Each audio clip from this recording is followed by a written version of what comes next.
Item ಯಾವುದೇ ಇರಲಿ try ಮಾಡಿ ಆಚಿ ಚಿಕನ್ ಮಸಾಲಾ. ಬಾಂಬ್ ಸ್ಫೋಟಿಸಿಕೊಂಡಿದ್ದ ಪಾಗಲ್ ಪ್ರೇಮಿ ಕೇಸ್ಗೆ ಬಿಗ್ ಟ್ವಿಸ್ಟ್ ಸಿಕ್ಕಿದೆ. ತಮಗೆ ಗೊತ್ತಿದೆ, ಟಿ ನಾಗೇಂದ್ರ ಅಂತ ಅಂಕೋಲಾದ 28 ವರ್ಷದ ಯುವಕ 6 ವರ್ಷದಿಂದ ರಮ್ಯಾ ನಾಯಕ್ ಅನ್ನುವಂಥ ಯುವತಿಯನ್ನ ಪ್ರೀತಿ ಮಾಡ್ತಾ ಇದ್ದ. ಆಕೆ ಒಂದು ಹಾಸ್ಪಿಟಲ್ ಅಲ್ಲಿ ನರ್ಸ್ ಆಗಿ ಕೆಲಸ ಮಾಡ್ತಾ ಇದ್ಲು. ಇಬ್ರು ಅಂಕೋಲಾಗೆ ಹೋಗೋಣ ಅಂತ ಹೇಳ್ತಾನೆ. ಆದ್ರೆ ಆ ಹುಡುಗಿ ಕೇಳೋದಿಲ್ಲ. ಕೊನೆಗೆ ಚಾಕು ತೋರಿಸಿ ಬೆದರಿಸ್ತಾನೆ. ಆ ಹುಡುಗಿ ಜೊತೆ ಯಾರೋ ರೂಮ್ಮೇಟ್ ಇರ್ತಾಳೆ. ಆಕೆ ಪೊಲೀಸರಿಗೆ ದೂರು ಕೊಡ್ತಾಳೆ. ಅದಾದ ಮೇಲೆ ಹತ್ತತ್ರ ಶಿರಾ ಹೋದಾಗ ಪೊಲೀಸರು ಟ್ರೇಸ್ ಮಾಡಿ ಆ ಕ್ಯಾಬ್ ಚಾಲಕನಿಗೆ ಫೋನ್ ಮಾಡ್ತಾರೆ, ಹತ್ತಿರದಲ್ಲಿರುವಂಥ ಪೊಲೀಸ್ ಸಹಾಯ ಕೇಂದ್ರಕ್ಕೆ ಕಾರ್ನ ತಗೊಂಡೋಗು ಅಂತ. ಆ ಒಂದು ವಿಚಾರ ಕಾರಲ್ಲಿ ಇರುವಂತಹ ನಾಗೇಂದ್ರ ಕೇಳಿಸ್ಕೊಳ್ತಾನೆ. ಇದ್ದಕ್ಕಿದ್ದಂತೆ ಕೈಯಲ್ಲಿರುವಂತಹ ನಾಡ ಬಾಂಬ್ ಬ್ಲಾಸ್ಟ್ ಆಗುತ್ತೆ. ಆ ಬ್ಲಾಸ್ಟ್ನಲ್ಲಿ ಆತ ಸತ್ತೋಗ್ತಾನೆ ಮತ್ತು ಆತ ಕರ್ಕೊಂಡು ಬಂದಿದ್ದಂತಹ ರಮ್ಯಾ ನಾಯಕ್ ಮತ್ತು ಕ್ಯಾಬ್ ಡ್ರೈವರ್ ಉಳ್ಕೋತಾರೆ. ಸೊ ಈ ಒಂದು ಪಾಗಲ್ ಪ್ರೇಮಿ ಎಷ್ಟು ದಿನದಿಂದ ಈ ನಾಡ ಬಾಂಬನ್ನು ಕೈಯಲ್ಲಿ ಇಟ್ಕೊಂಡು ಓಡಾಡ್ತಾ ಇದ್ದ.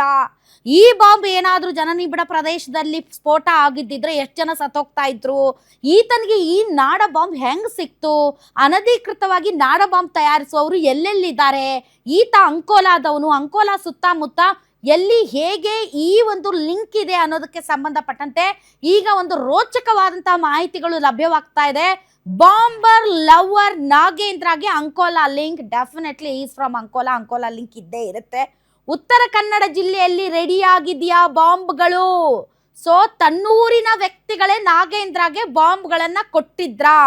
ಬಾಂಬ್ಗಳು ಅಂತಂದ್ರೆ ಇದು ಅವೈಜ್ಞಾನಿಕವಾಗಿ ಅನಧಿಕೃತವಾಗಿ ಮಾಡುವಂತ ನಾಡ ಬಾಂಬ್ಗಳು.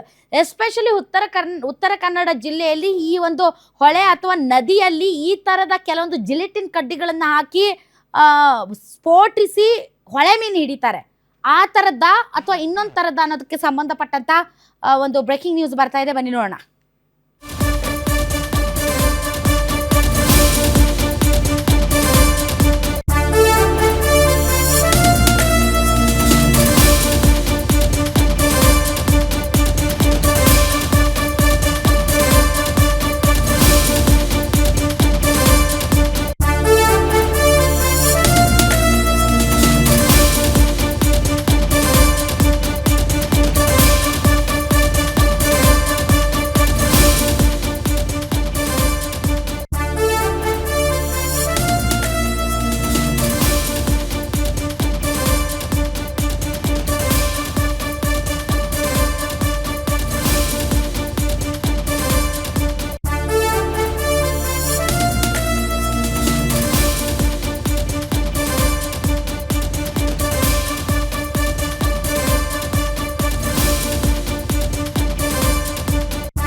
ಎಸ್, ಉತ್ತರ ಕನ್ನಡ ಜಿಲ್ಲೆಯಲ್ಲಿ ರೆಡಿ ಆಗಿತ್ತ ಈ ಬಾಂಬ್.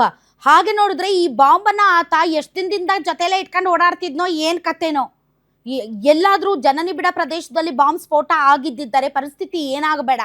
ಹೀಗಾಗಿ ಯಾರು ಕೊಟ್ಟರು ಈ ನಾಗೇಂದ್ರನಿಗೆ ಈ ಒಂದು ನಾಡ ಬಾಂಬ್ಗಳನ್ನು ಅನ್ನೋದಕ್ಕೆ ಸಂಬಂಧಪಟ್ಟಂತೆ ಈಗ ತನಿಖೆ ಕೂಡ ನಡೀತಾ ಇದೆ. ಎಲ್ಲಿ ರೆಡಿ ಆಯಿತು ಬಾಂಬು? ಅಂಕೋಲಾದಲ್ಲಿ ಸಿಕ್ಕಿಬಿದ್ದವರು ಬಾಂಬ್ ಬಗ್ಗೆ ಏನು ಹೇಳಿದ್ದಾರೆ ಅನ್ನೋದಕ್ಕೆ ಸಂಬಂಧಪಟ್ಟಂತೆ ಗ್ಯಾರಂಟಿ ನ್ಯೂಸ್ನಲ್ಲಿ ಎಕ್ಸ್ಕ್ಲೂಸಿವ್ ಸ್ಟೋರಿ ಇದೆ ವೀಕ್ಷಕರೇ. ನಾಗೇಂದ್ರ ಕೈಯಲ್ಲಿದ್ದಂತಹ ಬಾಂಬ್ಗಳು ರೆಡಿ ಆಗಿದ್ದು ಉತ್ತರ ಕನ್ನಡ ಜಿಲ್ಲೆಯಲ್ಲಿ.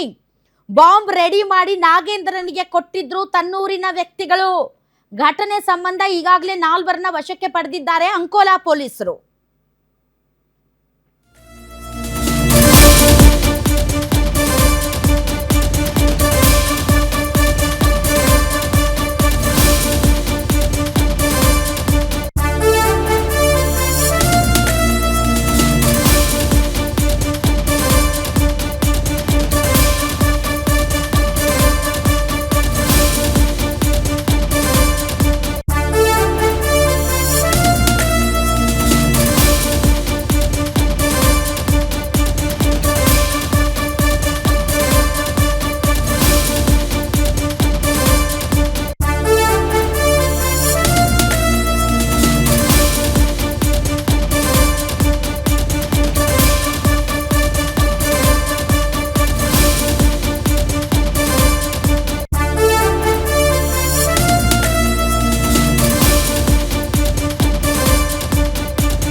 ನಾಲ್ವರನ್ನ ವಶಕ್ಕೆ ಪಡೆದಿದ್ದಾರೆ ಅಂಕೋಲಾ ಪೊಲೀಸರು. ವಶಕ್ಕೆ ಪಡೆದವರಲ್ಲಿ ಈ ನಾಗೇಂದ್ರ ಯಾರಿದ್ದಾನೆ ಆತನ ಸಂಬಂಧಿಕರೇ ಇದ್ದಾರೆ. ಆ ಮೂವರು ಅಂಕೋಲಾ ತಾಲೂಕಿನ ಸರಳಬೈಲ್ ಊರಿನವರು, ಇನ್ನೋರ್ವ ಉತ್ತರ ಕನ್ನಡ ಜಿಲ್ಲೆಯ ಹೊನ್ನಾವರ ತಾಲೂಕಿನ ವ್ಯಕ್ತಿ. ಹೊನ್ನಾವರದ ಆ ವ್ಯಕ್ತಿಯೇ ಬಾಂಬ್ ತಯಾರಿಸಿ ಕೊಟ್ಟಿರೋ ಬಗ್ಗೆ ಮಾಹಿತಿ ಸಿಗ್ತಾ ಇದೆ. ಬಾಂಬ್ ತಯಾರಿ ಮತ್ತು ಸಾಗಾಟ ಸಂಬಂಧ ನಾಲ್ವರಿಗೆ ಈಗ ಫುಲ್ ಡ್ರಿಲ್ ಮಾಡಲಾಗ್ತಾ ಇದೆ. 3 ತಂಡ ಮಾಡಿ ಉತ್ತರ ಕನ್ನಡದ ಹಲವೆಡೆ ಪೊಲೀಸರು ಜಾಲಾಡ್ತಾ ಇದ್ದಾರೆ. ಈವರೆಗೆ ವಶಕ್ಕೆ ಪಡೆದಿರುವವರ ಹೆಸರು ಇನ್ನಿತರೆ ವಿವರ ಇನ್ನೂ ಕೂಡ ಪೊಲೀಸರು ರಿವೀಲ್ ಮಾಡಿಲ್ಲ. ಈ ಬಗ್ಗೆ ಇನ್ನಷ್ಟು ಹೆಚ್ಚಿನ ಡೀಟೇಲ್ಸ್ ಕೊಡೋದಕ್ಕೆ ನಮ್ಮ crime bureau chief SK Manjunath ನೇರ ಸಂಪರ್ಕಕ್ಕೆ ಬಂದಿದ್ದಾರೆ. ಮಂಜುನಾಥ್, ನಾವು ಈಗ ಈ ನಾಡ ಬಾಂಬ್ಗಳು ಅಂದರೆ ತುಂಬ ಕಚ್ಚಾ ಬಾಂಬ್ಗಳು ಲೈಕ್ ಅಮೋನಿಯಂ ನೈಟ್ರೇಟ್ ಅಥವಾ ಡೀಸೆಲ್ ಅಥವಾ ಈ ಥರದ ಹಲವಾರು ರಾಸಾಯನಿಕ ಗೊಬ್ಬರಗಳನ್ನು ಬಳಸಿ ಅವಾಗವಾಗ ನಾವು ಈ ಥರದ್ದು ಕೇಳ್ತಾನೆ ಇರ್ತೀವಿ. ಬಟ್ ಎಕ್ಸಾಕ್ಟ್ಲಿ ಇವತ್ತೇನು ತುಮಕೂರಿನ ಶಿರಾದಲ್ಲಿ ಬಾಂಬ್ ಬ್ಲಾಸ್ಟ್ ಆಗಿದೆ, ಸ್ಫೋಟ ಆಗಿದೆ, ಇದು ಯಾವ ಥರದ ಬಾಂಬ್, ಇದಕ್ಕೆ ಏನೇನು ಬಳಸಿದ್ದಾರೆ ಅನ್ನೋದ್ರ ಬಗ್ಗೆ ಏನಾದರೂ ಮಾಹಿತಿ ಬಂದಿದೆಯಾ? ಮೊನ್ನೆ ಏನು ತುಮಕೂರಿನ ಶಿರಾ ಸಮೀಪದ ಜೋಗಿಹಳ್ಳಿ ಬಳಿ ಸಂಭವಿಸಿದಂತ ನಾಡ ಬಾಂಬ್ ಸ್ಫೋಟಕ್ಕೆ ಸಂಬಂಧಪಟ್ಟಂತೆ ಅದು ಮೇಲ್ನೋಟಕ್ಕೆ ನಾಡ ಬಾಂಬ್ ಅನ್ನೋದು ಖಾತರಿಯಾಗಿದೆ. ಆದರೆ FSL ವರದಿ ಬಂದ ಬಳಿಕ ಅದು ನಿಖರ ಸ್ಪಷ್ಟವಾಗಿ ಗೊತ್ತಾಗುತ್ತೆ. ಈ ಹಿನ್ನೆಲೆಯಲ್ಲಿ FSL ವರದಿಯನ್ನ ಬೇಗ ಕೊಡಬೇಕು ಅನ್ನೋ ನಿಟ್ಟಿನಲ್ಲಿ ತುಮಕೂರು SP ಆದಂತ ಅಶೋಕ್ ಅವರು ಒಂದು ಸೂಚನೆಯನ್ನ ಸಹ ಕೊಟ್ಟಿದ್ದಾರೆ. ಉಳಿದಂತೆ ಏನು ಸ್ಥಳಕ್ಕೆ ಭೇಟಿ ಕೊಟ್ಟಿದ್ದಂತ ಬಾಂಬ್ ನಿಷ್ಕ್ರಿಯ ದಳ ಜೊತೆಗೆ ಪತ್ತೆ ದಳವು ಸಹ ಮೊದಲಿಗೆ ಅವರು ಆ ಬಾಂಬ್ ಅನ್ನ ಯಾಕಂತಂದ್ರೆ ಏನು ನಾಗೇಂದ್ರ ಕ್ಯಾರಿ ಮಾಡಿದ್ದು 3 ಬಾಂಬ್ಗಳು, ಅದರಲ್ಲಿ ಒಂದು ಬಾಂಬ್ ಬ್ಲಾಸ್ಟ್ ಆಗುತ್ತೆ, ಮತ್ತೊಂದು ಬಾಂಬ್ ಅನ್ನ ಇದೇ ಪೊಲೀಸ್ ಅಧಿಕಾರಿಗಳು ವಶಪಡಿಸಿಕೊಂಡಾಗ ಟ್ರಯಲ್ ನೋಡೋದಕ್ಕೆ ಇದು ಎಷ್ಟು ತೀವ್ರತೆ ಇದೆ ಅನ್ನೋ ನಿಟ್ಟಿನಲ್ಲಿ ಶಿರಾ ಕೈಗಾರಿಕಾ ಪ್ರದೇಶದಲ್ಲಿ ಬ್ಲಾಸ್ಟ್ ಅನ್ನ ಮಾಡ್ತಾರೆ. ಮತ್ತೊಂದು ಬಾಂಬ್ ಏನು ಆ ಗಲಾಟೆ ಸಂದರ್ಭದಲ್ಲಿ ನಾಗೇಂದ್ರ ಕೈಯಲ್ಲಿದ್ದಂತ ಬಾಂಬ್ ಅನ್ನ ಚಾಲಕ ಪ್ರವೀಣ್ ಕಿತ್ತೆಸಿದ್ದಾನೆ. ಆ ಬಾಂಬ್ ಸ್ಫೋಟ ಆಗಿರೋದಿಲ್ಲ, ಅದನ್ನ FSL ಗೆ ಕಳ್ಸಿಕೊಟ್ಟಿದ್ದ. ಅದರಲ್ಲಿರ್ತಕ್ಕಂತ ಅಂಶಗಳು, ಆ ಬಾಂಬ್ ಅನ್ನ ತಯಾರಿಕೆ ಮಾಡೋದಕ್ಕೆ ಬಳಸಿರ್ತಕ್ಕಂಥ ವಸ್ತುಗಳು ಯಾವ್ಯಾವ ಇದ್ದಾವೆ, ಜೊತೆಗೆ ಯಾವ ಆ ಒಂದು ತೀವ್ರತೆ ಎಷ್ಟಿರುತ್ತೆ ಅನ್ನೋದ್ರ ಬಗ್ಗೆ ಸ್ಪಷ್ಟವಾದಂತ ಒಂದು ವರದಿಯನ್ನ ಕೊಡಿ ಅಂತ FSL ಗೆ ಒಂದು ರಿಪೋರ್ಟ್ ಅನ್ನ ಕೊಟ್ಟಿದ್ದಾರೆ. ಈಗ FSL ಅವರು ಅದನ್ನ ಪರಿಶೀಲನೆ ಮಾಡಿ ಆ ಒಂದು ಬಾಂಬ್ ಅನ್ನ ತೆಗೆಯೋದಕ್ಕೆ ಏನೆಲ್ಲ ಕೆಮಿಕಲ್ ಗಳನ್ನ ಬಳಸಿದ್ದಾರೆ, ಅದು ಸ್ಥಳೀಯವಾಗಿ ಲಭ್ಯವಾಗ್ತಕ್ಕಂಥದ್ದು ಅಥವಾ ಬೇರೆ ಕಡೆಯಿಂದ ಆಮದು ಮಾಡಿಕೊಂಡಿರ್ತಕ್ಕಂಥದ್ದು ಅನ್ನೋದ್ರ ಬಗ್ಗೆ ಈಗ FSL ವರದಿಯಲ್ಲಿ ಅದು ಬಹಿರಂಗ ಆಗುತ್ತೆ. ಇನ್ನುಳಿದಂತೆ ಏನು ಇವತ್ತು ಆ ಬಾಂಬ್ ತಯಾರಿಕೆ ಆಗಿದ್ದಲ್ಲಿ ಈ ನಾಗೇಂದ್ರ ಕೈಗೆ ಬಾಂಬ್ ಸಿಕ್ಕಿದ್ದಲ್ಲಿ ಅನ್ನೋದ್ರ ಬಗ್ಗೆ ಕಳ್ಳಂಬೆಳ ಪೊಲೀಸರು ತನಿಖೆಯನ್ನ ಕೈಗೊಂಡಿದ್ರು. 3-4 ತಂಡಗಳನ್ನ ಅಂಕೋಲಾ ಜೊತೆಗೆ ಕಾರವಾರ ಆ ಭಾಗಕ್ಕೆ ಕಳಿಸ್ಕೊಟ್ಟಿದ್ರು. ಅವರ ಜೊತೆಗೆ ಅಂಕೋಲಾ ಪೊಲೀಸರು ಸಹ ಒಂದು ಜಂಟಿ ಕಾರ್ಯಾಚರಣೆಯನ್ನ ನಡೆಸಿ ಇವತ್ತು 4 ಜನ ಆರೋಪಿಗಳನ್ನ ಬಂಧಿಸುವಲ್ಲಿ ಯಶಸ್ವಿ ಆಗಿರ್ತಕ್ಕಂಥದ್ದು. ಅದರಲ್ಲಿ 3 ಆರೋಪಿಗಳು ಏನು ಆತ್ಮಹತ್ಯೆ ಬಾಂಬ್ ಅನ್ನ ಅಂದ್ರೆ ಬಾಂಬ್ ಅನ್ನ ಬ್ಲಾಸ್ಟ್ ಮಾಡ್ಕೊಂಡು ಸೂಸೈಡ್ ಮಾಡ್ಕೊಂಡಂತ ನಾಗೇಂದ್ರನ ಸಂಬಂಧಿಕರೇ ಆಗಿದ್ದಾರೆ ಅನ್ನೋದು ಪೊಲೀಸರು ತನಿಖೆ ವೇಳೆ ಬೆಳಕಿಗೆ ಬಂದಿದೆ. ಇಲ್ಲಿ ಈ ಒಂದು ಬಾಂಬ್ ಅನ್ನ ಅವರು ಮೀನುಗಾರಿಕೆ ಮಾಡುವಂತ ಸಂದರ್ಭದಲ್ಲಿ ಬಳಸ್ತಾ ಇದ್ರು ಅಂತಕ್ಕಂಥದ್ದು ಪ್ರಾಥಮಿಕ ತನಿಖೆಯ ವೇಳೆ ಬೆಳಕಿಗೆ ಬಂದಿರ್ತಕ್ಕಂಥದ್ದು. ಸದ್ಯ 3 ಆರೋಪಿಗಳು ಅವರು ಏನು ಬಾಂಬ್ ಅನ್ನ ತಯಾರಿಕೆ ಮಾಡೋದಕ್ಕೆ ಅಥವಾ ನಾಡ ಬಾಂಬ್ ಅನ್ನ ತಯಾರಿಕೆ ಮಾಡೋದಕ್ಕೆ ಅರ್ಥ ಆಗದೆ ಇರೋದು, ಲವ್ ಮಾಡ್ತಿದ್ದ ಹುಡುಗಿನ ಕರ್ಕೊಂಡು ಹೋಗ್ಬೇಕಂತಿದ್ದ, ಅದೇನು ಮದುವೆ ಮಾಡ್ಕೋಬೇಕಂತಿದ್ನೋ ಅಥವಾ ಏನ್ ಮಾಡ್ಬೇಕಂತಿದ್ನೋ, ಓಕೆ, ಈ ಬಾಂಬ್ ಹಿಡ್ಕೊಂಡು ಯಾಕೆ ತಿರುಗಾಡ್ತಿದ್ದ? ಇಲ್ಲಿ ನಾವು 2 ದಿನಗಳ ಹಿಂದೆ ಇದೇ ವಿಚಾರಕ್ಕೆ ಸಂಬಂಧಪಟ್ಟಂತೆ ಮಾತಾಡ್ತಾ ಇದ್ವಿ. ಈತ ಒಂದು ನನಗೆ ಸಿಗಬಾರದಂತ ಏನು ರಮ್ಯಾ ಯುವತಿದ್ದಾರೆ, ಬೇರೆ ಯಾರಿಗೂ ಸಿಗಬಾರ್ದು ಅನ್ನೋ ಒಂದು ಉದ್ದೇಶ, ಅದಕ್ಕೆ ಸಂಬಂಧಪಟ್ಟಂತೆ ಆತನ ಹಿನ್ನೆಲೆಯನ್ನ ಯಾಕೆಂದ್ರೆ ತುಮಕೂರು ಕಳ್ಳಂಬಳ್ಳ ಪೊಲೀಸರ ಮುಂದೆ ರಮ್ಯಾ ಕಟ್ಟಿರ್ತಕ್ಕಂಥ ಸ್ಫೋಟಕ ಹೇಳಿಕೆಗಳನ್ನ ನೋಡೋದಾದ್ರೆ ಈಗ ಆಕೆ ನನಗ್ ಸಿಗಬಾರ್ದು ಯಾರಿಗೂ ಸಿಗಬಾರ್ದು ಅಂದ್ರೆ ಬಾಂಬೆ ಹಿಡ್ಕೊಂಡ್ ಬರ್ಬೇಕಾ? ಅದು ಅಂಕೋಲಾದಿಂದ ತಗೊಂಡು ಬಂದು ಬೆಂಗಳೂರೆಲ್ಲ ಸುತ್ತಿ ಮತ್ತು ವಾಪಸ್ ಅಂಕೋಲಾ ಹೋಗ್ಬೇಕಾದ್ರೆ ಶಿರಾ ಬಳಿ ಸ್ಫೋಟಗೊಂಡಿದೆ. ಅದರಿಂದ ದೊಡ್ಡ ಮಟ್ಟದ ಅನಾಹುತ ಆಗುತ್ತೆ. ಅದೇನಾದ್ರೂ ಜನ್ನೇಬಿಡ ಪ್ರದೇಶದಲ್ಲಿ ಸ್ಫೋಟ ಆದ್ರೆ ಬಹಳಷ್ಟು ಜನರ ಪ್ರಾಣ ಹೋಗ್ಬೋದು. Not only Ramya, not only Nagendra ಅಂತ ಕಾಮನ್ ಸೆನ್ಸ್ ಇರೋರು ಬಾಂಬ್ಗಳನ್ನ ಬ್ಯಾಗಲ್ಲಿ ಇಟ್ಕೊಂಡು ಓಡಾಡ್ತಾರ? ಖಂಡಿತ ಇದೇ ಪ್ರಶ್ನೆ ಎಲ್ಲರಿಗೂ ಕಾಡೋದಕ್ಕೆ ಶುರು ಆಗಿದೆ. ಯಾಕಂತಂದ್ರೆ ಆತ ನೇರವಾಗಿ ಏನು ಬೋವಿ ಕಾಲೋನಿಗೆ ಅಂದ್ರೆ ಜಯನಗರ ಇರ್ತಕ್ಕಂಥ ಬೋವಿ ಕಾಲೋನಿಗೆ ಬ್ಯಾಗ್ ಅನ್ನ ತೆಗೆದುಕೊಂಡ್ ಬರ್ತಾರೆ. ಅದರಲ್ಲಿ ನೀವ್ ಹೇಳೋದಾಗಿ ಬಾಂಬೆ ಬೇಕಾಗಿತ್ತು ಅವಳನ್ನು ಸಾಯಿಸೋದಕ್ಕೆ ಅಂತ. ಅದಕ್ಕಿಂತ ಮುಂಚಿತವಾಗಿ ಪ್ಲಾನ್ ಎ ಒಂದು ಚಾಕುವಿಂದ ಆಕೆಯನ್ನು ಇರಿದು ಹತ್ಯೆ ಮಾಡ್ತಕ್ಕಂಥದ್ದು. ಸಿದ್ದಾಪುರದ ಅಂದ್ರೆ ಬೋವಿ ಕಾಲೋನಿಗೆ ಹೋದಂತ ಸಂದರ್ಭದಲ್ಲಿ ಮೊದಲಿಗೆ ಆತ ಸೈಲೆಂಟ್ ಆಗಿ ಕೂತಿರ್ತಾನೆ. ಆಗ ಈಗ ಕೇಳ್ತಾಳೆ ಮನೆಗೆ ಬಂದಿದ್ದೆ ಏನ್ ವಿಚಾರ ಅಂತ, ಆದ್ರೂ ಮಾತಾಡಲ್ಲ. 2ನೇ ಸಲ ಮಾತಾಡಕ್ ಹೋದಂತ ಸಂದರ್ಭದಲ್ಲಿ ನೀನು ಮೋಸಗಾರ್ತಿ, ನನಗೆ ಮೋಸ ಮಾಡಿದ್ಯಾ, ನಿನ್ನನ್ನ ಜೀವಂತವಾಗಿ ಬಿಡೋದಿಲ್ಲ ಅನ್ನೋ ಒಂದು ಪ್ರಶ್ನೆಯನ್ನ ಮಾಡಿ ಆತ ತಂದಿದ್ದಂತ ಬ್ಯಾಗ್ ಅಲ್ಲಿ ಇದ್ದಂತ ಚಾಕುವನ್ನ ತೆಗೆದುಕೊಂಡು ಆಕೆಯನ್ನು ಇರಿದು ಸಾಯಿಸೋದಕ್ಕೆ ಹೋಗ್ತಾನೆ. ಅಲ್ಲಿ ಆಕೆ ಗೆಳತಿ ಇರ್ತಾಳೆ ನಯನ ಅಂತಕ್ಕಂಥವ್ರು.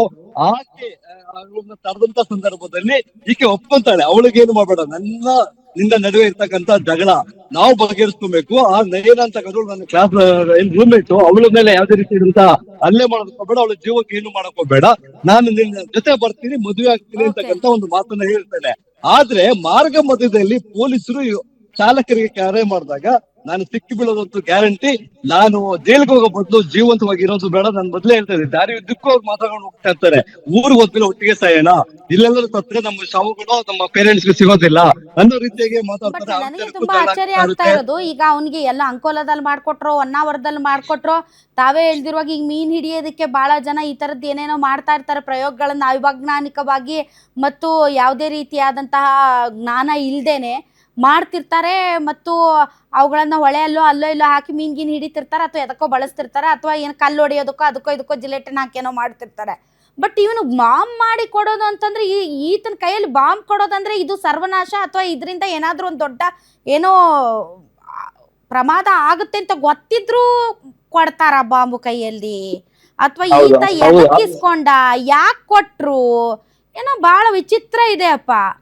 ಇದೇನು ಹುಡುಗಾಟ ಏನು ಕೈಯಲ್ಲಿ ಇದೇನೋ, ಇನ್ನು ಪಟಾಕಿ ಏನಿದು ಲಕ್ಷ್ಮಿ ಪಟಾಕಿ ಸುರ್ಸುರ್ ಬತ್ತಿ ಅನ್ನೋದಕ್ಕೆ ಕೈಯಾಗ ಕೊಟ್ಟು ನೀನು ಲವರ್ನ ಕರ್ಕೊಂಡ್ ಬಾ ಅಂತ ಯಾರಾದ್ರೂ ಬಾಂಬ್ ಕೊಟ್ಟು ಕಳಿಸ್ತಾರ? ಒಂದು ವೇಳೆ ಏನಾದ್ರು ಶಿರಾ ಸಮೀಪ ಆದಂತ ಗಲಾಟೆ ಅಲ್ಲಾದಂತ ಅಲ್ಲಿ ಮಾಡ್ಕೊಂಡಂತ ಸ್ಫೋಟ ಏನಾದ್ರು ಆತ ಜಯನಗರ ಬೋವಿ ಕೆಳನಿಲ್ಲದಂತ ಮನೆಯಲ್ಲಿ ಏನಾದ್ರು ಬ್ಲಾಸ್ಟ್ ಮಾಡಿದ್ರೆ, ನೀವ್ ಹೇಳೋದಾಗಿ ಇಲ್ಲಿ ದೊಡ್ಡ ಅನಾಹುತ ಸಂಭವಿಸ್ತಾ ಇತ್ತು. ಕೇವಲ ರಮ್ಯನ ಮಾತ್ರ ಆತ ಬಲಿ ಪಡ್ಕೊಂತ ಇರ್ಲಿಲ್ಲ. ಕೊಟ್ಟವ್ರು ಹೆಂಗ್ ಕೊಟ್ರು ಬಾಂಬ್ ತಗೊಂಡೋಗ್ಲಿ ಅವ್ರನ್ನ ಕರ್ಕೊಂಬಾ ಅಂತೇಳಿ? ನನಗೆ ಅದು ನನಗೆ ಸಿಕ್ಕಾಪಟ್ಟೆ ಕೊಡುವಾಗ ಇಸ್ಕೊಳ್ಳುವಾಗ ಏನ್ ಹೇಳಿಸ್ಕೊಂಡಾನು ಅಂತ. ಹೌದು, ಅವರ ಸಂಬಂಧಿಕರು 3 ಜನ ಇದ್ದಾರೆ, ಅವರು ಈ ಬಾಂಬ್ಗಳನ್ನ ಕೊಟ್ಟಿದ್ದಾರೆ ಅಂತಕ್ಕಂತ ಮಾಹಿತಿ ಲಭ್ಯವಾಗಿದೆ. ಯಾವ ಅಥವಾ ಇವರು ಈತ ಏನು ನಾಗೇಂದ್ರ ಇದ್ದಾನೆ ಅವರ ಬಳಿ ಯಾವ ಕಾರಣ ಹೇಳಿ ತಗೊಂಡ್ ಬಂದಿದ್ದ ಅನ್ನೋದನ್ನು ಸಹ ಈಗ ಕಾಡ್ತಕ್ಕಂತ ಪ್ರಶ್ನೆ. ಒಂದು ವೇಳೆ ಆತ ಹಲವಾರು ದಿನಗಳಿಂದ ಬೆಂಗಳೂರಲ್ಲಿದ್ದ, ನೇರವಾಗಿ ಊರ್ಗ್ ಹೋಗ್ತಾನೆ, ಊರ್ಗ್ ಹೋದಂತ ಸಂದರ್ಭದಲ್ಲಿ ಸಂಬಂಧಿಕರ ಬಳಿ ಬಾಂಬ್ ಕೇಳ್ತಾನೆ ಅಂದ್ರೆ, ಅವರು ಆತನ ಹಿನ್ನೆಲೆ ಏನಾಗಿದೆ ಅನ್ನೋದು ವಿಚಾರಿಸಬೇಕಾಗಿತ್ತು, ಯಾವ ಕಾರಣಕ್ಕಾಗಿ ಬಾಂಬ್ ಬೇಕು ಅನ್ನೋದನ್ನ ವಿಚಾರಿಸಬೇಕಾಗಿತ್ತು. ಹೀಗಾಗಿ ಅವತ್ತ ಏನು ಬಾಂಬ್ ಅನ್ನ ಸಾಗಣೆ ಮಾಡ್ಕೊಂಡು ಬಂದಿದ್ದ ಇಂತ ಹಿನ್ನೆಲೆಯಲ್ಲಿ ಸೇಮ್ ಸೆಕ್ಷನ್ ಇವರ ಮೇಲೆಯೂ ಸಹ ಈಗ ಪೊಲೀಸರು ಹಾಕುವಂತ ಸಾಧ್ಯತೆಗಳು ಇರ್ತಕ್ಕಂಥದ್ದು. ಯಾಕಂತಂದ್ರೆ ಪೂರ್ವಪರ ವಿಚಾರಿಸಿದೆ, ಯಾವ ಕಾರಣಕ್ಕಾಗಿ ತೀರ್ಕೊಂಡು ಹೋಗ್ತದೆ ಅನ್ನೋದ್ರ ಬಗ್ಗೆ ವಿಚಾರಿಸಿಲ್ಲ, ನೇರವಾಗಿ ನಾಗೇಂದ್ರ ಕೇಳದ ಅವರು 3 ಬಾಂಬ್ ಅನ್ನ ಕೊಟ್ರು ಅದರಲ್ಲಿ. ಹಾಗಾಗಿ ಅದರಿಂದ ಆತನೇ ಬಲಿಯಾಗಿದ್ದಾನೆ. ಹೀಗಾಗಿ ಈಗ ಅಂಕೋಲಾ ಪೊಲೀಸರು ಆತನನ್ನ ಹೆಚ್ಚಿನ ವಿಚಾರಣೆಯನ್ನ ನಡೆಸ್ತಾ ಇದ್ದಾರೆ. ಥ್ಯಾಂಕ್ ಯು ಮಂಜುನಾಥ್, ನಿಮ್ಮ ಈ ಎಲ್ಲ ಮಾಹಿತಿಗಾಗಿ. ಇತ್ತೀಚೆಗೆ ಬಾಂಬ್ ತಗೊಂಡು ಓಡಾಡ್ತಾರೆ ಯುವಕರು, ಒಬ್ಬ ಪ್ರಿಯತಮೆಗೋಸ್ಕರ ಅಂದರೆ ಯಾವ ಲೆವೆಲ್ಗೆ ಮನಸ್ಥಿತಿ ಬಂದ್ಬಿಟ್ಟಿದೆ ಇಂಥ ಒಂದೊಂದು ಸುದ್ದಿ ನೋಡ್ತಾ ಇದ್ರೆ ಇತ್ತೀಚೆಗೆ ಆಗ್ತಾ ಇರುವಂಥ ಅಪರಾಧ ಪ್ರಕರಣಗಳದು ಹೆಣ್ಮಗಳಾಗಿರ್ಬೋದು ಗಂಡು ಮಗಳಾಗಿರ್ಬೋದು, ಯುವಕನ ಮೇಲೆ ಯುವತಿಯ ಮೇಲೆ ಗೊತ್ತಾಗ್ತಾ ಇಲ್ಲ. ಎಸ್ಪೆಷಲಿ ಲವ್ ಕೇಸಸ್ಸಲ್ಲಿ ಏನು ಬೇಕಾದರೂ ಮಾಡೋದಕ್ಕೆ ರೆಡಿ ಆಗ್ತಾರೆ, ಸಾಯಿಸೋದಕ್ಕೂ ರೆಡಿ ಆಗ್ತಾರೆ, ಸಾಯೋದಕ್ಕೂ ರೆಡಿ ಆಗ್ತಾರೆ. ಅದು ಸಾಯೋದಕ್ಕೆ ಅವರು ಆಯ್ಕೆ ಮಾಡ್ಕೊಳ್ಳುವಂಥ ಮಾರ್ಗಗಳು ನೋಡಬೇಕು. ಬಾಂಬ್ಗಳನ್ನು ತಯಾರಿಸ್ಕೊಂಡು ಬ್ಯಾಗಲ್ಲಿ ಇಟ್ಕೊಂಡು ಓಡಾಡೋದ? ಏನಾಗ್ತಿದೆಯೋ ಏನೋ ಗೊತ್ತಾಗ್ತಾ ಇಲ್ಲ. ಅದು ದಯಮಾಡಿ ಗೃಹ ಸಚಿವರೇ ಎಚ್ಚೆತ್ಕೊಳ್ಳಿ. ನೋಡಿ, ಮನೆಯಲ್ಲೂ ಬಾಂಬ್ ತಯಾರು ಮಾಡ್ತಾ ಇದ್ದಾರೆ ಅಂತಂದರೆ ಎಲ್ಲಿಗೆ ಬಂತಿದ್ದು ಅಂತ ಎಚ್ಚೆತ್ತುಕೊಂಡು ನೋಡಿ ಒಂದು ಸ್ವಲ್ಪ. ಬೇರ್ಗಳು ಎಲ್ಲೆಲ್ಲಿದ್ದಾವೆ, ಯಾವುದಕ್ಕೆ ಬಳಸ್ತಾ ಇದ್ದಾರೆ, ಹೇಗೆ ಏನು ಎತ್ತ ಅಂತ, ಎಸ್ಪೆಷಲಿ ಉತ್ತರ ಕನ್ನಡ ಜಿಲ್ಲೆಯಲ್ಲಿ.